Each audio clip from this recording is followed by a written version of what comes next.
जी अस्सलाम वालेकुम नाज़रीन, आप देख रहे हैं प्राइम न्यूज़ में। हूँ आपका एंकर पर्सन रबील खालिद आपकी खिदमत में हाजिर हूँ। आज हम बात करते हैं, आज का हमारा जो प्रोग्राम है वो है आज की सियासत। आज की सियासत के बारे में आज बात करने जा रहे हैं। आज हम बात करेंगे हल्का पीपी 82 के लिहाज से। पीपी 82 के जो कैंडिडेट हैं, उम्मीदवार हैं, उनका आज जिक्र कर लेते हैं जी।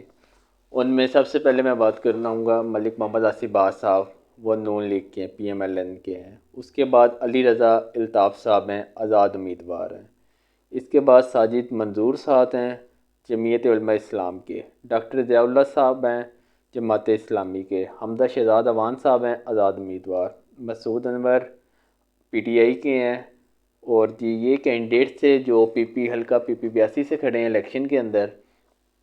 तो बात कर ली जाए कि इनके वोटर और सपोर्टर की लिस्ट के, आप सबको पता होगा कि जो हैं मलिक मोहम्मद आसिफ साहब, वो काफ़ी ऐसे से इक़्तिदार के अंदर हैं।